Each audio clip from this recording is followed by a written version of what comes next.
In the reference of types of sentence, and today our topic is imperative sentence. Imperative sentence आज्ञा सूचक वाक्य. आज्ञा सूचक वाक्य. Imperative sentence. Imperative sentences are those and in which we ask and we express order, request, command, entreaties, and advice. Suggestions are also given in this type of sentences. Imperative sentence. Like as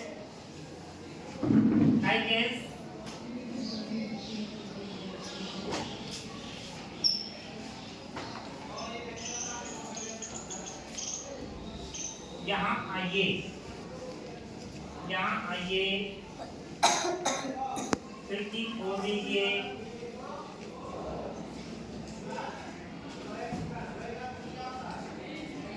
खिड़की खोलो.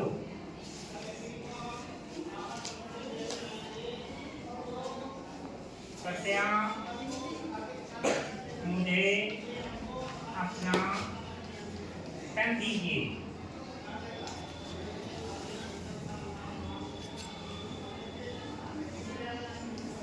Pen दीजिए. यहाँ आइए खिड़की खोलो. खिड़की खोल दीजिए. बात एक ही है. तो इस वाक्य को हम देखते हैं. यहाँ आइए खिड़की खोल दीजिए. दरवाजा बंद कर दीजिए. पंखा चला दीजिए. एक कुर्सी ले आओ. तो क्या है, ऐसे वाक्यों को पढ़ने के बाद हमें ऐसा बोध होता है, ऐसा सेंस आता है कि इन वाक्यों में आज्ञा, निवेदन, प्रार्थना या सलाह या सुझाव प्रकट करते हैं. इंपरेटिव सेंटेंसेस क्या होते हैं? Imperative sentences we ask for some work to the next person. Next person means this listener. Listener means the second person. Second person means second person. You is always hidden in the imperative sentence. मैंने ये नहीं कहा तुम यहाँ आओ, तुम खिड़की खोलो, तुम वहाँ जाओ, तुम यहाँ मत बैठो, तुम पंखा चला दो. तो तुम जो बार बार आता है, ये वर्ड क्या है? ये गायब है. हम सीधे कहते हैं वहाँ जाओ, तुम एक कुर्सी ले आओ. ऐसे नहीं कहते कि एक कुर्सी ले आओ. तो ये क्या है? ये आदेश है, निवेदन है, प्रार्थना है, सलाह है, सुझाव है. ऐसे जो वाक्य होते हैं उनको हम इंपरेटिव सेंटेंस कहते हैं. इंपरेटिव सेंटेंस सबके समझ में आ गया?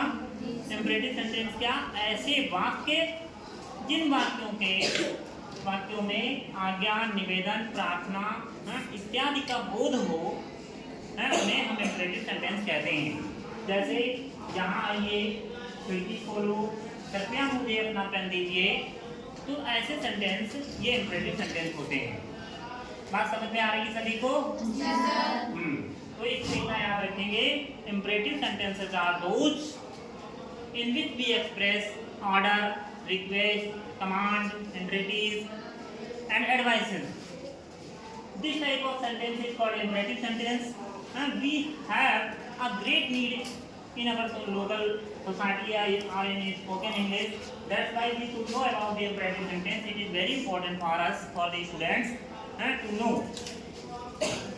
To translate this type of sentences, and first of all, this type of sentences start from the main verb.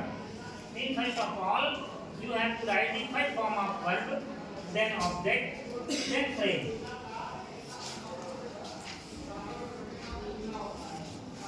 First form of verb, object and phrase. इसका क्या हुआ? इसको ट्रांसलेट करने के लिए हम सबसे पहले क्रिया की फर्स्ट फॉर्म, वर्ब की फर्स्ट फॉर्म लिखेंगे. यहाँ आइए क्रिया क्या है? आना है. आने के लिए क्या होता है? COME, कम. और उसके बाद में इसमें क्या बचा? यहाँ के लिए क्या होता है? कम एयर. खिड़की खोलो. कैसे होगा? सबसे पहले हम क्या लिखेंगे? वर्ब क्या है इसमें? खिड़की खोलो, ओपन. ये खोलो. तो हम इसके लिए सबसे पहले लिखेंगे open the window. Open the window, खिड़की खोलो। कृपया मुझे अपना पेन दे दीजिए, कृपया मेरी मदद कीजिए, कृपया मुझे अपनी पुस्तक दे दो, कृपया मुझे यहाँ से अपना भोजन शेयर कर दीजिए। ऐसे बहुत सारे वाक्य ऐसे होते हैं जिनमें हमें एक दूसरे से निवेदन करना होता है। तो इस कृपया के लिए हम कौन सा वर्ड यूज करेंगे? कृपया के लिए क्या होता है, क्या कहते हैं हम? प्लीज, प्लीज कहते हैं, या फिर काइंडली वर्ड का यूज करते हैं, kindly do me, please do me. तो इसमें वर्ड क्या है? वर्ड क्या है? मुझे अपना पेन दीजिए। वर्ड क्या है? देना, देना है, दीजिए। और इसकी इंग्लिश क्या होती है? Give, give me your pen, give me your pen, please help me, please give me your pen, please share your lunch, अपना लंच शेयर करो, because I have forgotten my lunch, my tiffin box at home. That's why we sometimes need to और requesting के लिए हमें कभी कभी जरूरत पड़ जाती है रिक्वेस्ट करने के लिए। तो रिक्वेस्ट करने के लिए हम प्लीज या काइंडली वर्ड का यूज करते हैं। ये बात सबके समझ में आ गई? एक सेंटेंस आप बताएंगे, पंखा चला दो,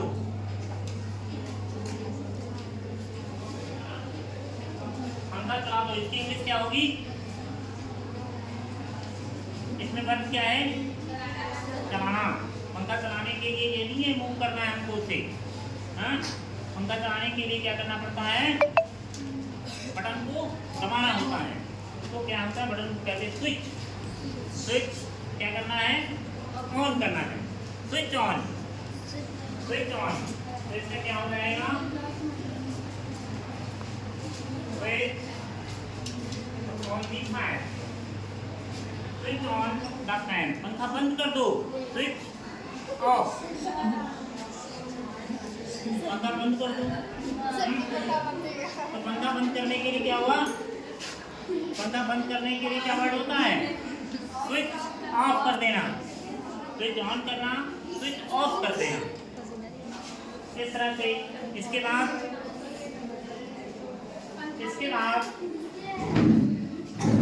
देखिए ये वर्ड होता है, ये यू होता है तुम, ये वर्ड सभी छुपा रहता है। You is always given in imperative sentences because we request we order for the second person is standing before you. वह आपके सामने ही खड़ा होता है, इसीलिए यू को हम सभी छिपा करके रखते हैं, उसे नहीं लिखते। ये जो इंपरेटिव सेंटेंस होते हैं ये दो प्रकार के होते हैं। इंपरेटिव सेंटेंस दो प्रकार के होते हैं। एक ये एफर्मेटिव हो गया, यहाँ आओ वहाँ जाओ, किताब पढ़ो, ये लिखो वो लिखो। तो ऐसे बहुत सारे शब्द हैं, बहुत सारे वर्ड हैं, बहुत सारी चीज़ें हैं जो अक्सर हम लोग एक दूसरे से बोलते हैं, कहते हैं। पंखा मत चलाओ, तो मत चलाओ क्या हुआ? नेगेटिव हो गया। ये क्या हो गया? Negative sentence. तो नेगेटिव सेंटेंस बनाने के लिए, इंपरेटिव सेंटेंस के नेगेटिव बनाने के लिए हम क्या करते हैं? हमारे पास केवल दो वर्ड होते हैं, एक होता है डू नॉट, एक होता है नेवर। डू नॉट मीन नहीं और नेवर मीन कभी नहीं। नेवर मीन कभी नहीं। जैसे वही सेंटेंस है आपका, वहां मत जाओ, वहां मत जाओ। देखिए इसके क्या होगा बताइए? वहां मत जाओ ये नेगेटिव है, वहां न जाओ, नहीं जाओ। तो नहीं के लिए कहते हैं मत जाओ, वहां मत जाइए। तो वहां मत जाओ, ये इससे क्या होता है? नेगेटिव तो हो रहा है, नेगेशन तो हो रहा है। तो नेगेटिव बनाने के लिए हमारे पास कितने वर्ड हैं? तो कौन कौन से? डू नॉट और नेवर। तो नेवर मीन क्या होता है? कभी नहीं, कभी नहीं। यहाँ कभी नहीं लिखा है, नहीं। कभी मत जाओ, तो ऐसा तो है नहीं, मत जाओ। तो नेगेटिव जब होगा इसका, तो हम सबसे पहले डू नॉट लिखेंगे। डू नॉट, फिर वही वर्ब की first form go there. Do not go there, वहां मत जाइए।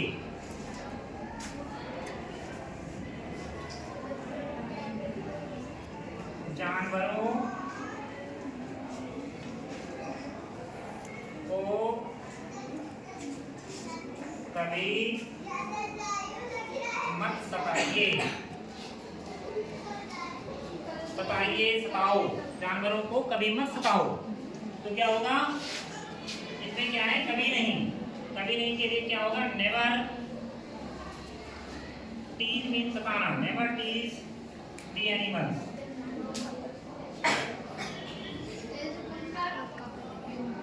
नेवर टीज द एनिमल्स, ऐसे।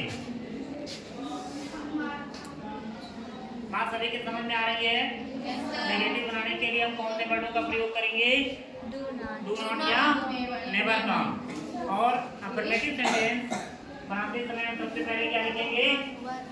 वर्ब, उसके बाद में ऑब्जेक्ट, उसके बाद में फ्रेज या कॉम्प्लीमेंट वर्ड होते हैं। Complement word. चल बेटा बंद करो।